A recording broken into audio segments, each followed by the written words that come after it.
আজকের এই বিশ্লেষণে স্বাগতম। আজ আমরা কথা বলবো ঐতিহাসিক বক্তৃতা মুখস্থ করার দারুণ একটা দিক নিয়ে। মূলত কেন বার্নসের বিখ্যাত ছবি দি অ্যাড্রেসের পিবিএস লেসন গাইডের উপর ভিত্তি করে আমাদের আজকের এই আয়োজন, যা শেখার পদ্ধতিকে একদম নতুনভাবে ভাবতে সাহায্য করবে। আচ্ছা, আধুনিক শিক্ষা ব্যবস্থায় একটা কথা খুব শোনা যায়, তাই না? এই যে না বুঝে মুখস্থ করা বা রোট মেমোরাইজেশন একদম সেকেলে আর অকেজো একটা পদ্ধতি। কিন্তু প্রশ্ন হলো, আসলে কি তাই? এটাই কি পুরো সত্যি, নাকি এর ভেতরে আরও গভীর কিছু লুকিয়ে আছে? চলুন দেখা যাক। পাশাপাশি দুটো বিষয় দেখলে ব্যাপারটা আরও পরিষ্কার হবে।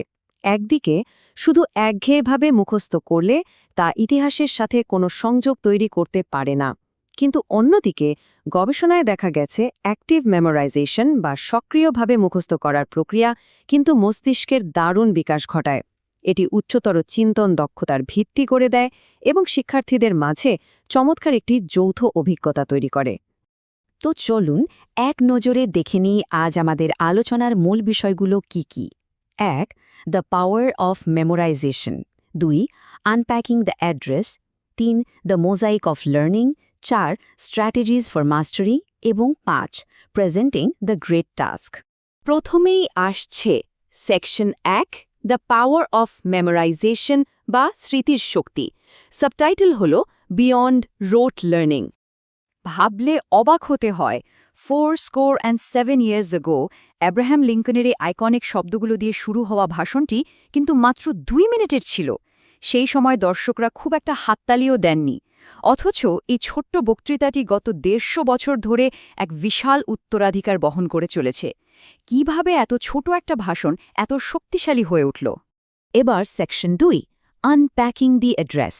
সাবটাইটেল এসেনশিয়াল থিমস বা গুরুত্বপূর্ণ থিমসমূহ। যে কোনো কিছু মুখস্থ করার আগে তার আসল অর্থটা বোঝা কিন্তু সবচেয়ে জরুরি। বিশ্লেষণ করলে দেখা যায় এই বক্তৃতায় মূলত 3টি থিম ফুটে উঠেছে: স্বাধীনতার প্রকৃত অর্থ, দেশ প্রতিষ্ঠার মূলনীতি এবং গৃহযুদ্ধের পর জনগণের সামনে থাকা অসমাপ্ত কাজ ও মহান দায়িত্ব। অর্থ না বুঝলে এই গভীরতা তো কখনোই অনুভব করা যাবে না। এরপর section ৩, the mosaic of learning, যার subtitle breaking down the text, অর্থাৎ টেক্সট ভেঙে পড়া। এখানকার মূল মেটাফর বা রূপকটা সত্যিই চমৎকার। লিঙ্কনের এই পোর্ট্রেটের দিকে তাকালেই বোঝা যায়, আমরা যেমন একটা আস্ত ছবিকে ছোট ছোট সহজে পরিচালনাযোগ্য খণ্ডে ভাগ করে দেখতে পারি, ঠিক তেমনি একটা বড় টেক্সটকেও কিন্তু খুব সহজেই ছোট ছোট অংশে ভাগ করে নেওয়া যায়।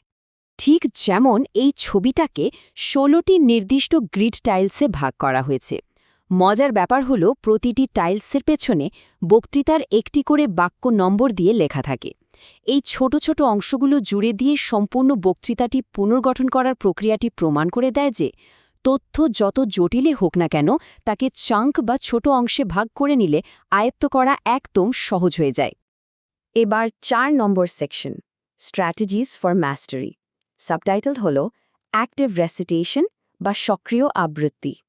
লেখাকে ছোট অংশে ভাব করার পর তাকে চিরস্থায়ীভাবে স্মৃতিতে গেঁথে নেওয়ার জন্য এই ডাইনামিক কৌশলগুলো জাদুর মতো কাজ করে।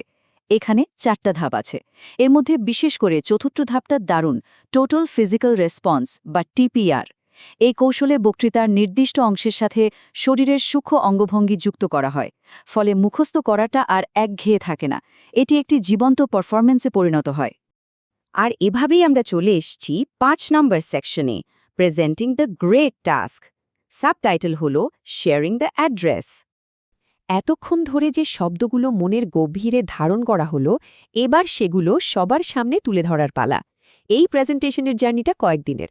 প্রথম দিন একটা ছোট পরিচিত দলের সামনে প্রম্পটের ব্যবহার করে অনুশীলন, এরপর দ্বিতীয় দিনে সরাসরি দর্শকদের সামনে ফর্মাল প্রেজেন্টেশন, আর তৃতীয় দিনে আধুনিক ভিডিও রেকর্ডিং। ধাপে ধাপে এগোলে আত্মবিশ্বাস এমনিতেই অনেক বেড়ে যায়। আধুনিক প্রযুক্তির সাহায্যে এটাকে আরও এক ধাপ এগিয়ে নেওয়া যায়। চাইলে গ্রিন স্ক্রিন ব্যবহার করে ভিডিওর পেছনে গৃহযুদ্ধের সময়কার পাবলিক ডোমেনের ঐতিহাসিক ছবিগুলো জুড়ে দেওয়া সম্ভব। অতীত আর বর্তমানকে এক সুতোয় গাঁথার এর চেয়ে সুন্দর উপায় আর কি হতে পারে বলুন? একেবারে শেষে এসে মূল লেসন গাইড থেকে নেওয়া একটা গভীর প্রশ্ন দিয়ে আজকের এই বিশ্লেষণ শেষ করতে চাই।